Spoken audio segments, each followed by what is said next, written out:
What are some of your first memories of music really drawing you I think we were talking about Young MC and Vanilla in? Ice Yes. at my buddy Matt's house when I was like, I don't know.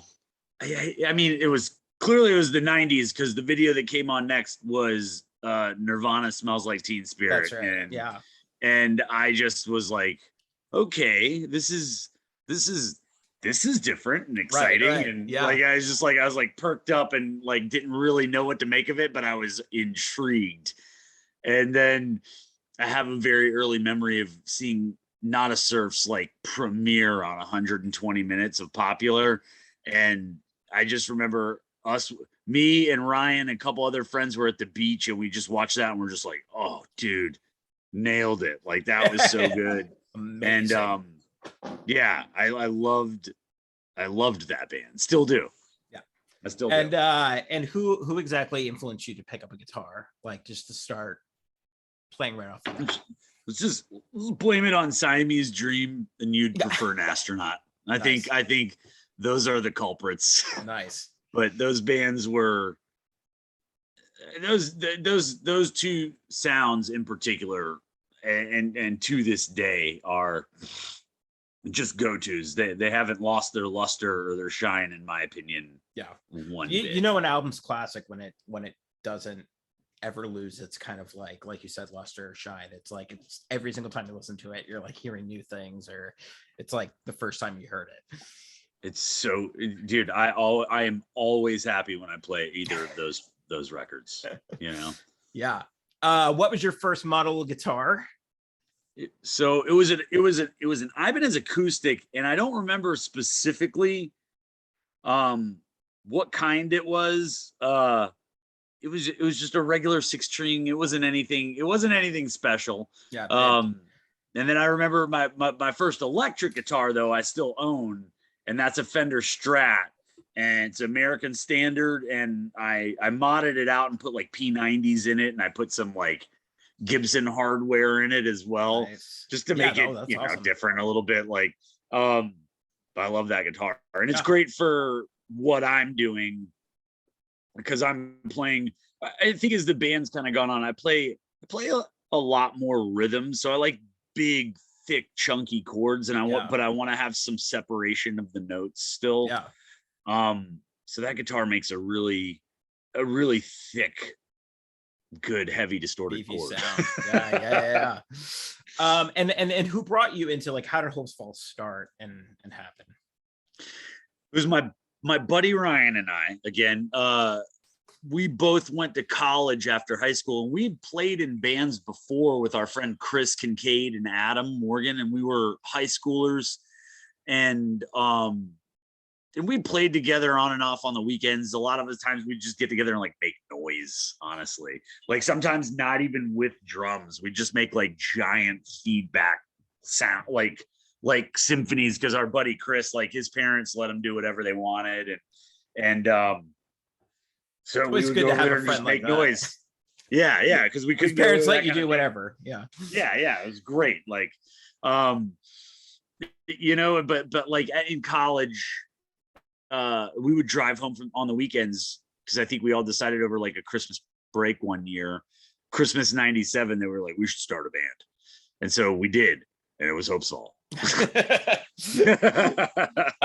And when did you guys know that this was going to be more than just, you know, something you did on the weekend or play a few gigs here, play a few gigs there? Well, I think we knew fairly quickly that we were onto something, just because the response was good and we were able to get shows and tours and people were interested in putting out our music immediately. And so we always knew we had something, but I didn't ever think it was going to be like I never thought it would be a career. Yeah. I just didn't think that was possible for a hardcore band. I mean, clearly I was wrong, because there are some hardcore bands from that genre, from that era, that got fucking huge. Yeah. But I don't know. I just never thought that was going to happen. So I went through college and we worked hard on the band on the break, spring break, Christmas break, summer break. But I was like, I got to get this degree. Like, I got to have this fucking degree. And what were you trying to get a degree in? Oh, history. Nice. The most worthless degree. I thought I've got to have a degree. I'm going to get the most worthless one you can get. I don't know if that's possible. My bachelor's is in TV and film. So. Yeah, well, I mean, TV's still a thing. You still watch it, you know? Yeah. I guess history's still a thing too. We're making it daily. Yeah. But you know, I had no like master plan to get some sort of job. I was just like, if I have to fucking pay for school, I'm only taking courses I like. Right. Like I was irate. I was like, if I'm gonna study something, like I'm gonna watch films all day and do like that was what my education was like. It was like watching films. That's like all we did. That does not suck. Yeah, it doesn't. Did it get me anywhere? Yeah, it's debatable. Yeah. And before, because like the recording cut out before you were talking about a specific tour with Coheed, off the second stage, Turbine Blade, which is like one of my favorite albums ever. Love that record, man. Nothing to me, no Coheed album tops that. I know that's insane, but I agree. That record has a special place in my heart, man. The rawness really of that recording too. Like it was not finessed. You know, they got Dr. No to play the solo like that. Yeah. The first time I heard Time Consumer, I was hooked like immediately. Dude, I remember hearing it before we went on tour with them and thinking, this is interesting. You know, and I mean, it's like recordings were shittier back then, you know? So it was like, it sounded like a really good demo. Right. You know what I mean? Like it was raw. Now I go back and listen to it and I cherish that quality about it. Right. Now. Like I love how raw it is. I'm like, it's just the band in a room is what it sounds like. It's just those four guys making noise and it's fucking great. And I love whatever the remastered version was that they put out on Spotify. There's an extra song called Elf Tower. Yeah, New Mexico. Yeah, I think. Love because they were a band called Shibuti beforehand, and I remember in the early days, I was like unbelievably into Coheed. Like I had the first two comics that they had, and like all that stuff. But I remember going on like LimeWire or something like that, and like downloading like. There was like Elf Tower and a bunch of different things like that. And I guess that like he says that at the beginning of a song. Right? Like, Shibuti. Like nobody knew what the lyrics meant at all either. I was like, what is this? Totally didn't matter. It was great.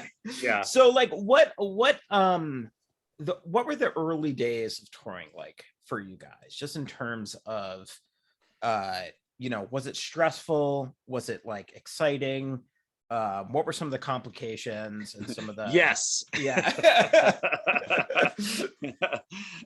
both of those things. It was stressful and exciting, and but it was like it was the greatest time of our lives, and it was also like we were so young, so everything was like hyper important, you know, like every day was a dilemma. But we fucking loved it. And it was like seeing the world for the first time, you know? Yeah. It was just like, I loved traveling and I didn't realize how much I was going to love going on, just traveling around. Yeah. Like, I mean, I always did like when we would do little tours and stuff, be like, oh, it's fun to go different places. But like going to a different city every day and doing a different, like that was truly awesome. And, but it was like, it was always a financial grind because it always felt like we were the last people to get paid. And even though you'd go on a tour and you'd generate $100,000 in revenue. And by the end, you're like, okay, I got $900 out of that. You know, it was like, and then we'd get home and go straight back to work.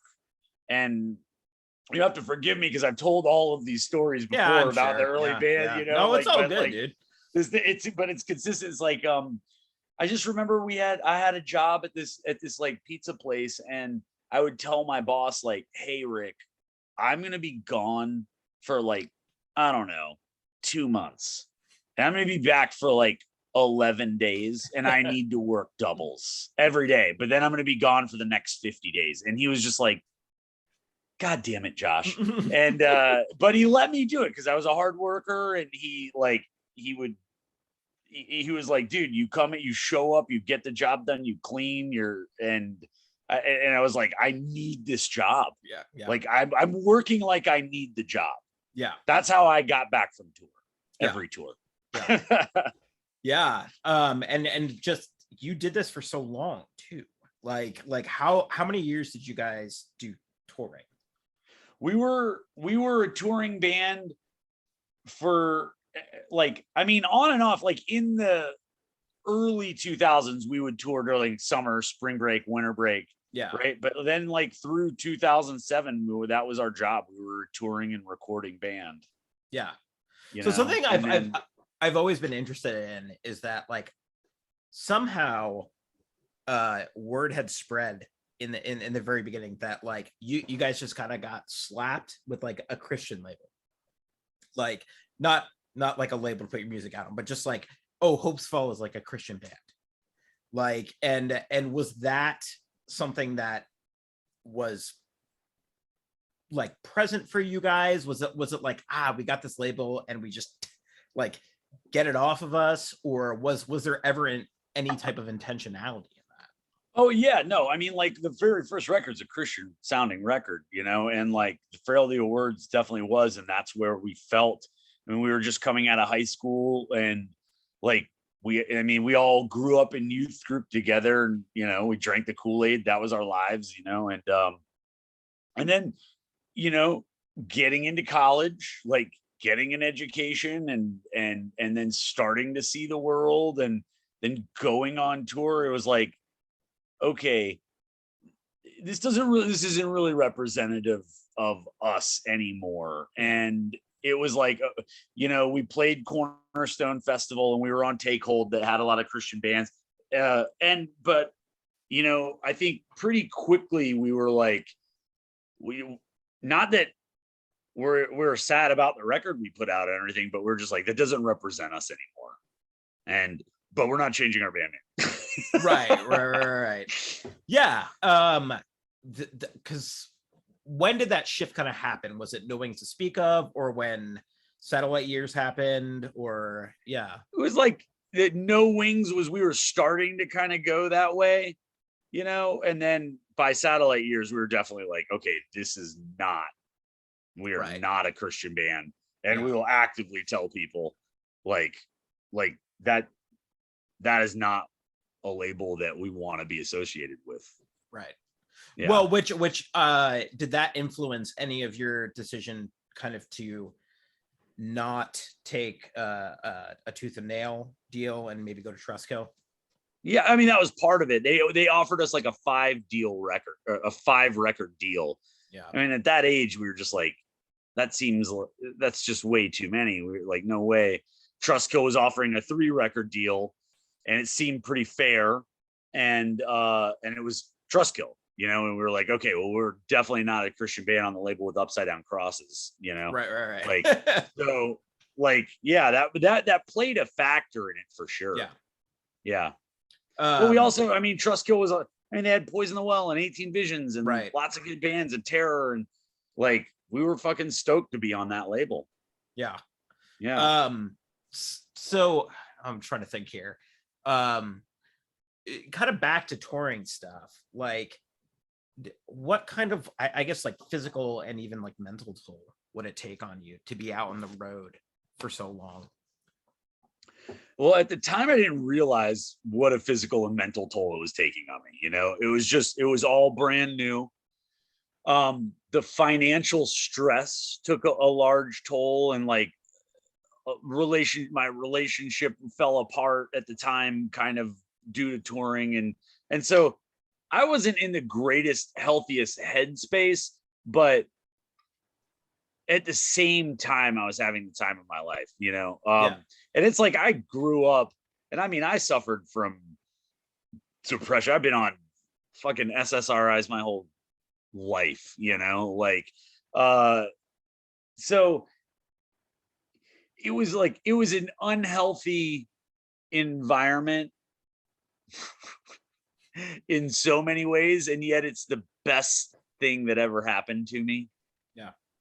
Because I've had friends who've been on the road, and I think it also might depend on whether or not your band is like somewhat successful, right? Oh yeah. Because like I had friends who were on like an EMI label, and they were just kind of like shelved, sort of, and like their booking agency had them all over the place, like not a coherent map process, and like both the financial and just like the business side of things was like killing their soul. And then like they hated going on tour because like they had to know where they were going to sleep. They didn't have money for like hotels or anything like that, so it was like a huge guessing game, you know. But I can imagine, like, did you guys have like a booking company that you went through, like, or was it just? I mean, yeah, like after, I mean, at first we were like, when in the earlier days of it, we were just like trading shows with people that we met on message boards and stuff like that. And then somehow we'd gotten like a booking agent that was gonna, it was like a tryout. They were like trying us out. They booked like a 2-week tour for us, and we were gonna see how it goes. And then eventually when we got on a label, we were able to get an actual booking agency. And that was a big deal, because then it kind of like, at least that part of the equation, like the guy understood what the hardcore scene was. He understood that we were a band that was kind of moving between genres a little bit, you know, kind of played in the, you know, Yeah, blurred the lines a little. And he knew how to get, and he knew that we were into that, and that so he booked us with lots of different stuff, and we were happy about it. Yeah.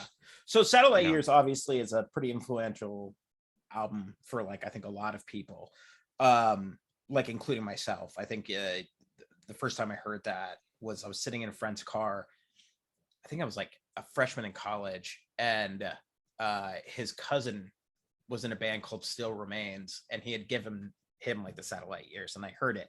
And I wasn't really into that part of music, but I heard that, and something about it just kind of, I think it was like some of the melodic stuff that was kind of mixed in with that, and then I was hooked right away.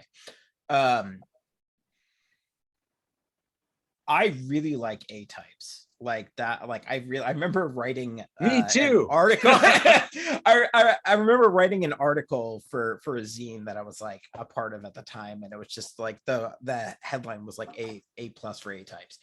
And I was wondering how that record was received by people, because it was a stark shift, a very stark shift, like at that time, and like what going on tour was like for that record. It was like, yeah, it was, we had a lot of momentum going into it, and then people kind of didn't know what to think, but we still played like a mix of like all of our other stuff with it. To us, it didn't feel like a crazy departure. Like, we knew it was different. Like, you can't not put the record out and not know that it's different. But you know, it was just, how do I say it? You know, it's like, we knew it was like, okay, after like 6 months or so, it was like, okay, we've had really good record sales, but we're just not getting the we're not seeing growth. Yeah. You know? And then so it was hard it wasn't hard to get on support tours and do that still. Like, we were completely fine with that. But like, after getting robbed, and we got robbed several times, and then the things with the labels started going a little and we ended up holding the bag on a couple financial things that we didn't think we were going to be held responsible for, because we thought we had support.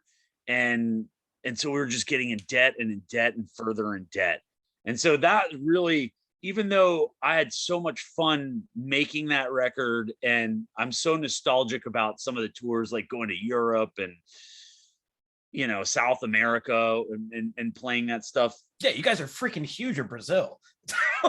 Like, what? Yeah.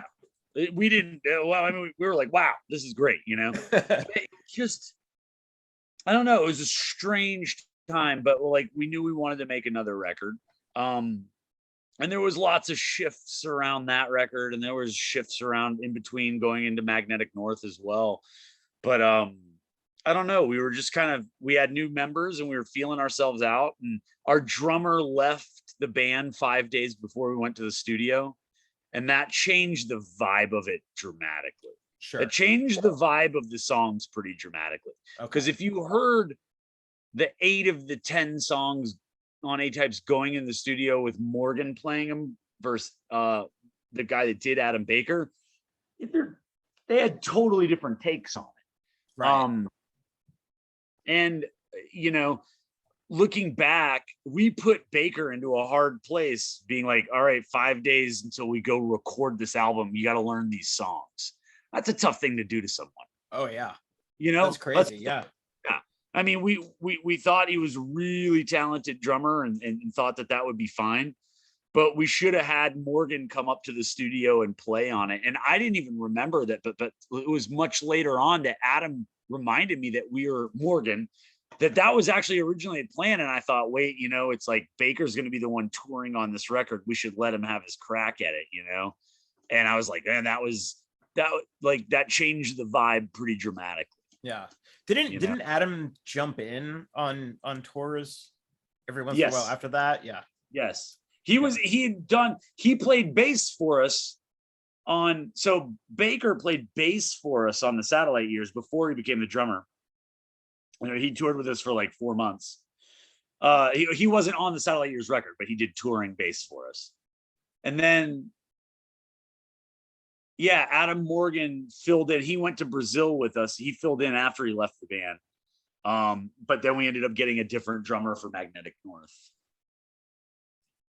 Yeah. What was so like the timeline of like Magnetic North? All I remember is that it came out and then the band was just like done. Like there wasn't, was there any touring on that record that included yourself? No. Jay got 4 other people to kind of fill in for like 2 weeks, and then they just were like, no, we're not going to do this. Yeah. So like how did you know you were initially like done? Like this was your life for like, there was a very cut and dried definitive moment.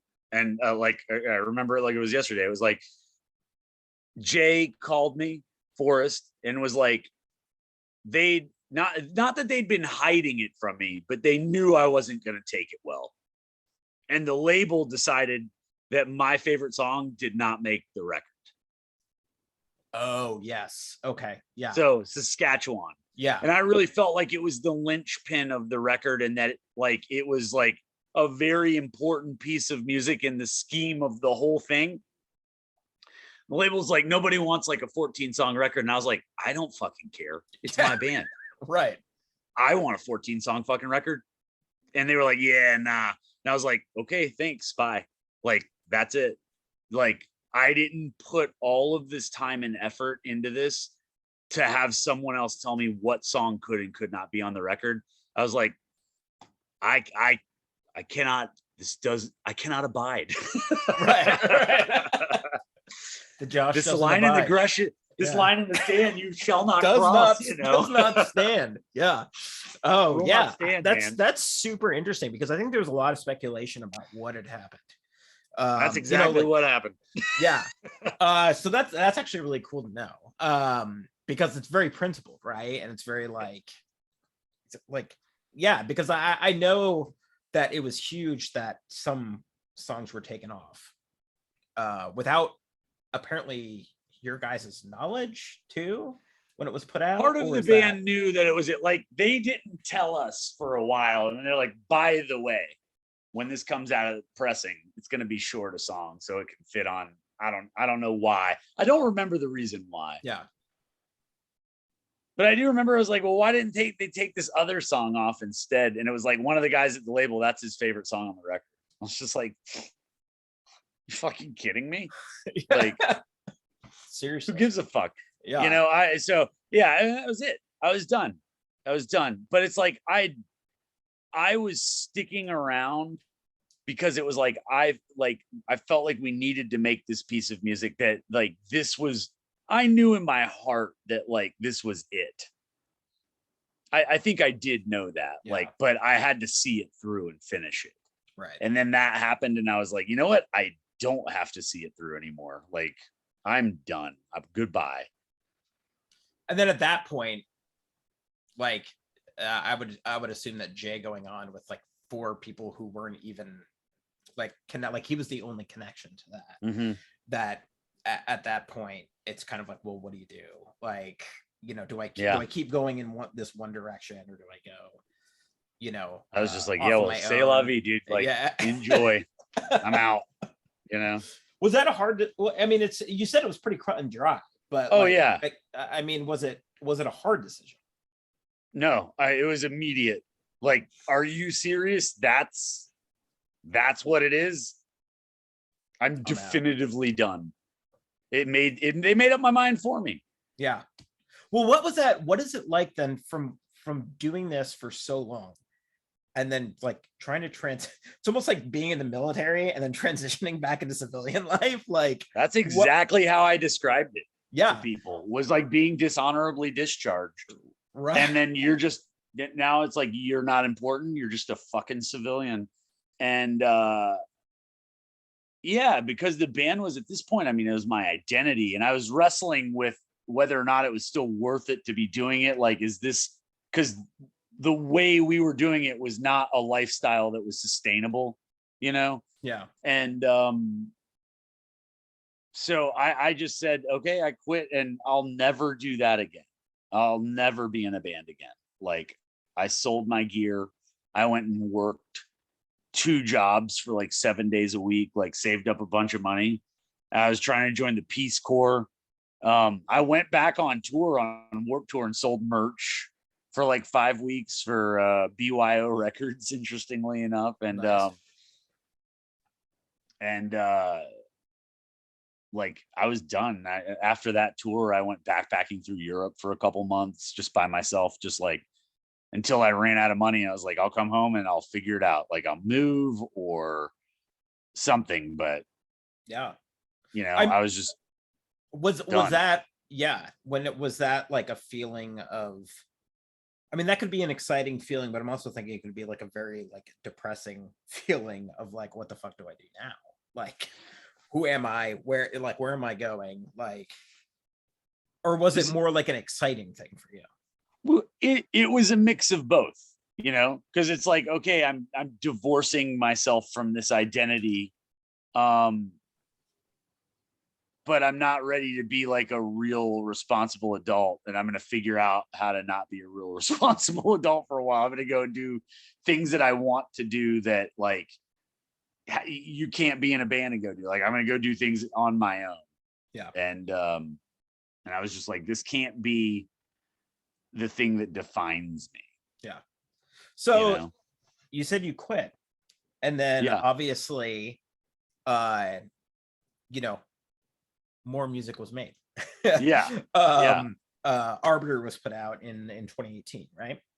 Yeah. And what was that process like, coming back together and making music again? Like, what spurred that on?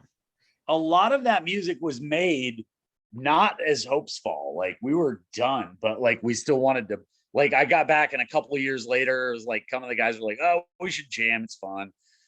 Like, all right, let's make some music. And but it was like, oh, what should we call it? Well, it's not fucking Hopesfall. That's for damn sure. It's just another band. But after like spending 5 years of like taking some time off, we didn't really have a schedule or a goal. We didn't even care if we were going to play shows. We just wanted to write music. And we did this for a good 4 or 5 years on and off, and came up with 4 or 5 songs. And I sent it to our old producer up in New York, Mike Watts, which is still our producer. And he was like, hey, these songs are cool. And I was like, give us a deal. Like, let us come up here and like record just so we can have these songs. He's like, do you mind if I show these songs to some people? And we're like, no, that's cool. And so he came back to us. He's like, look, if you really actually want to record this shit, you got to call it Hopesfall. Like, because people will pay for you guys to do it if that's what you.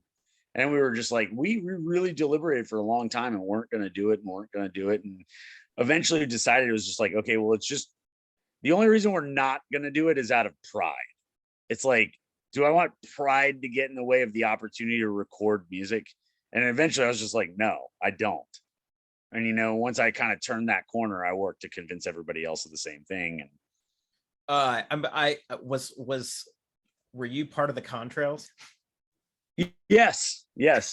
There's like that one song that's on YouTube. That's and every single time I would ask Adam about it, like it just like no response. Like it was just like, like couldn't get anything out of him. But it was like that was pretty much like pre-Arbiter stuff. Like that. Yeah, that was pre-Arbiter writing. Yeah, because that was me, Adam, Chad, and our buddy named Ethan, and then when we started doing the Arbiter stuff, it was me, Dustin, and Adam, just the three of us. And then our buddy Mikey, who played bass on A-Types and Magnetic North, like was kind of around for a little while, like helping with some stuff. And then eventually Chad joined the band on bass. And then after that, it kind of became Hopesfall. Yeah. What was that process working with, because you worked with Mike Watts on Magnetic North, correct? And A-Types. And A-Types. Okay. He was the engineer on A-Types. Gotcha.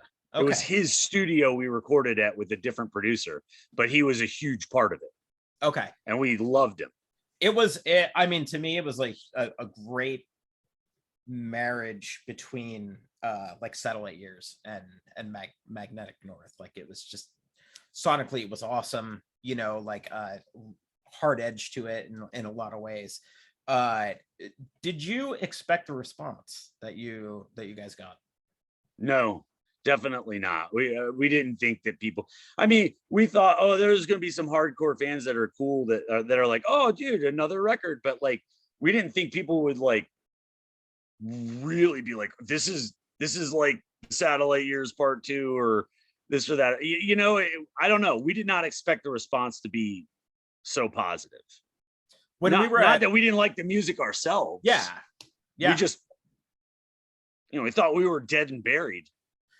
Personal question. Is most of that written in drop C? Yeah, drop C sharp. Yeah. Okay. I was like trying to figure out how to play some stuff, and I was like, yeah, it's all a half step down. It's all a half step down. Gotcha. And then drop C. Yeah. Yeah. Yeah, because like when we were at Furnace Fest, it was packed out for your guys' set. Yeah, we were stoked. Yeah, one of the things I've always, as a musician myself, who never went touring or anything like that, what is it like to have people react to your music in such a way, or just like even like hearing people singing the lyrics to your song, to me must be like an incredibly amazing feeling. Like,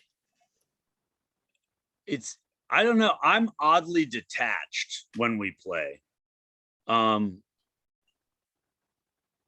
Like it's like I'm trying to have a good time playing the songs, you know, but like it's always a lot of my enjoyment based on whether or not the show is good or not is, can I fucking hear myself? Right. Yeah. You know, it's like, dude, it's like the mix. Crapshoot. It's a crapshoot. It's like sometimes it sounds really good, and when it sounds really good, it's fun to jam. Yeah. And when it sounds like crap, and you got to like look at the drummer because you can't hear the snare, it's not fun. Right. That's not fun. You know, it's like we're not pro enough to like travel with a bunch of fucking in-ears and have our own guy all the time and this and that and the other. You know, if we had all that, I bet it would be a lot more exciting. The mix was, I was on the side, so that like in the VIP section or whatever, and the mix sounded fine out there. Out there, I don't know. Like I think I saw Piebald, and the mix was like, just because of the acoustics of the place was like super interesting, right? Because you had the hangar that was there, but from my point of view, it sounded amazing. It's really interesting because people told us it sounded good, and I was happy with the sound overall at Furnace Fest. I thought most of the band sounded really fucking good. Like they did a good job with it. So I was like, okay, well, if we sounded on average of what I heard, sure it sounded good in the crowd, but it that's a totally different world. Like crowd sound and stage sound are two different things. Yeah. Yeah. So I don't know. So that's where I was at on that. I was like, I can't hear myself. I'm trying to like listen and kind of look back at drums sometimes to make sure I'm like in it. So it wasn't fun. Furnace Fest wasn't fun for you. That show. Now, I didn't enjoy myself playing the show because of that. Right. I can step. I'm old enough now to not be like, okay, that was fucking a disaster. I'm looking at the crowd and people are like, oh, this is awesome. And it's like, okay, well, they're having fun, and that's the point. Right. Well, yeah. So there's like that music, the musician side of you that's like, this is all screwed. And then there's like, well, people had a good more time. Like the existential, like these people are having a great time. I mean, like, was that how it was for you the entire time you were in the band too, though? Or was it kinda?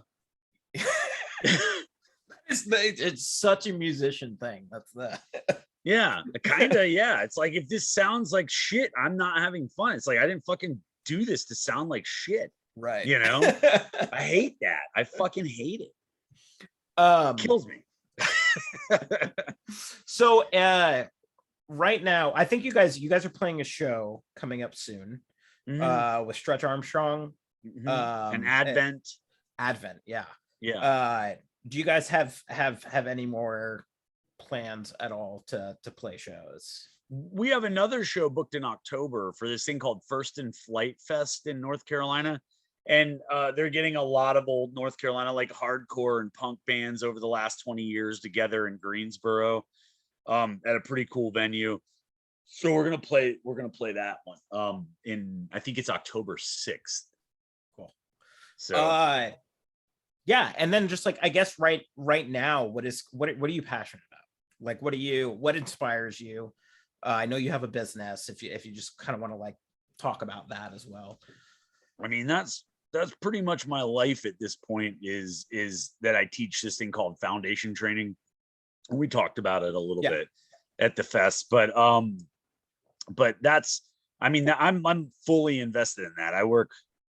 I do it every single day. And like, I'm trying to start this brand here in Charlotte, but really I want to grow the practice itself. It's like, I would like to be able to go to foundation training classes. Right. And not be the teacher. Right. In my hometown. I would like to attend the classes. So until more people are getting certified and doing that, I feel like that's kind of the thing that I'm supposed to be doing right now. Yeah. Is just kind of growing awareness for this thing. And so I tell the people that are listening to it, but it's a form of corrective exercise specifically designed for people that have back pain. And it got me out of a very bad place. And I was like, man, people need to know about this, because it's like, doctors didn't tell me about it. PTs didn't tell me about it. I didn't know about it. It was out of chance that we came across a TED talk of this doctor who created this modality. And I bought a book on a whim, because I was in crippling pain at that point in my life. Like, I had 90% degeneration of the discs in my lumbar spine. Wow. I'd already had one spinal surgery where I had to get an artificial disc placed in my neck. Life was bleak. It was grim. It was like I was living through pain that you would think would be reserved for somebody that had like a horrific car accident, or an NFL player with a spinal injury or something like that. But I was just a regular fucking guy, and like, I'd never been in a car accident. I'd never been in contact sports. Never sustained any sort of like really damaging injury. And it was like, why is this happening? And so this practice is what got me out of pain, and it answered all my questions about the why. And so that's it, man. Like, that is what I do. Yeah. You sound really passionate about it. Like, that's awesome. No, I love it. Yeah. Yeah. And you specifically, I think, also have worked with like other musicians, right? Because was that more the source of your injury, was just being on tour and just rocking hard like all the time? It didn't help, but I had terrible posture. And like the whole premise of this practice is that if you're living in our modern Western society, we're very sedentary, right? Yeah. And it's like we were not naturally selected to be sedentary.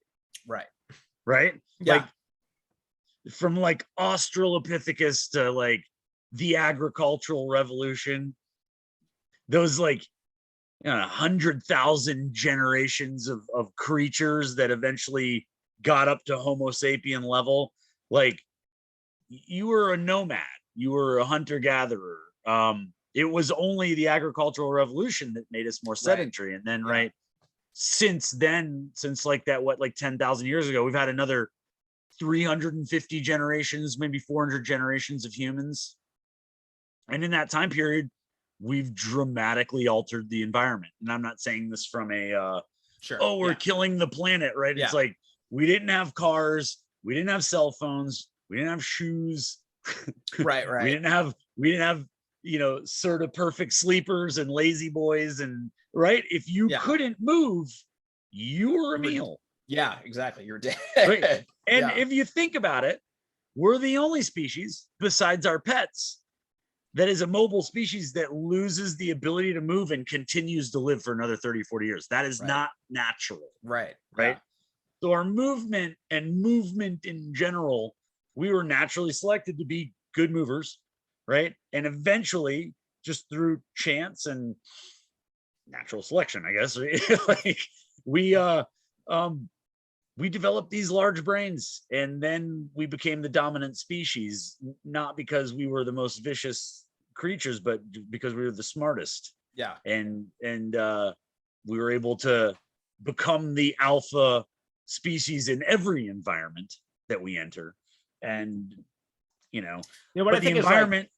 Go for it. Sorry. No, I was just saying, but like, seats, screens, shoes, cell phones, like sitting down all the time. What we're doing right now is unnatural. Like we would be squatting if we were. What I think is like incredibly interesting is like, even from like a psychological perspective, like we still have what we call the reptilian brain, which is like that leftover inside of our brain of like when like where a lot of deep-rooted anxiety comes from, where it's just like your body just goes into a fight or flight, and like it's kind of this leftover part from evolution, where it's like when you had to be worried about crazy things happening, like like I don't know, an animal attacking you, or like bump in the night or whatever. And when people oftentimes struggle with anxiety, it's because that part of the brain is malfunctioning in a certain capacity, where it's like alerting you to something that you don't need to be afraid of, right? But it's weird how these certain little things that are like left over from evolution, how far we've moved from them, are still very present. And and you know what I mean? And like I'm like tapping into that is like incredibly helpful, and finding that. I mean, it's a lot of when you get that kind of like, oh shit moment, and you're either gonna like fight somebody, or or you're gonna run away, or you're just gonna like freeze. It's all like an evolutionary response, which is crazy to me. And it shapes the way we interact with our environment, and I find that stuff incredibly fascinating. Just reading about the history of the human body. Like I love that book Sapiens. I haven't heard of it, but yeah. And then another one, it's like the story of the human body. Here, hold 1 second. Okay. Let me bust it out real quick, because it's right here. Like that's literally what it's called, the story of the human body. Nice. Yeah. And but just thinking about it from a historical perspective, and like where we came from, and none of the doctors were like, hey man, have you thought about like trying to get a movement practice to just change how you interact with gravity? Like that was not a suggestion. It was like, oh, here's this several $100,000 solution that's going to put you on your back for 6 months. It's like Western medicine has gotten incredibly good at traumatic injuries, like saving people from traumatic injuries. And it's just kind of exists to feed itself off of like chronic conditions and things Yeah. like that. It's like where they really don't fix much, Right. you know. Yeah. It's on you to kind of fix yourself, and that was my big kind of takeaway from that whole experience is you've got to want to change and fix yourself. Like if something goes wrong, if you don't want to change, like you can't depend on other people in medicine to change things for you. Yeah. You Well, know? that's really funny that you say that. I mean, I have to go in a minute or two, but like that's kind of like the precipice of psychology too. It's like if you are not willing to do the work, if you are not willing to change or do something differently, then like don't be in my office. Like there's not, you know what I mean? Like there's nothing really to work on it. Like, you know, you can lead a horse to water, but you can't, you know, make them change. Yeah. Right. And so like one of the first things is I primarily work with teenagers and young adults, but like if a parent is bringing a kid into my room, like the first thing I ask them is like, do they want to be there? And if they're like, no, they're really resistant to it, I'm like, I don't want to see them. That's just like, you know, like, because like nothing's gonna happen, and you know, it's gonna be detrimental to them, right? Like, I agree.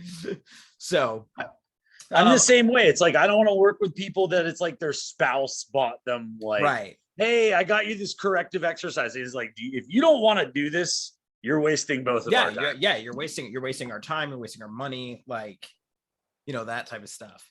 Yeah. I gotta go pick up my kiddo, man. I'm gonna go pick up my kiddo from daycare. So sorry, I was looking for my, because it just like came up. It was like, you're running out of battery. It's like, oh shit. Well, I gotta get going anyway, man. I really appreciate you taking the time to do this, and it's been awesome getting to, like, if you had told the 23, 22-year-old me that I would be doing this right now, like talking and like was able to brew beer for you guys and like all that shit, like I would be ecstatic. Which I could taste back when I could taste it. It was fucking good. good. I'm glad. Yeah. Well, thanks a lot, man. I really appreciate it. Of course. Have a great night. I'll probably just when it's about to come out, I'll probably just let you know. Please do. I'll put it out. Yeah. I'll put the word out. Awesome. Thanks so much, Josh. I really appreciate it. Take it easy. I'll talk to you soon. See ya. All right. Bye.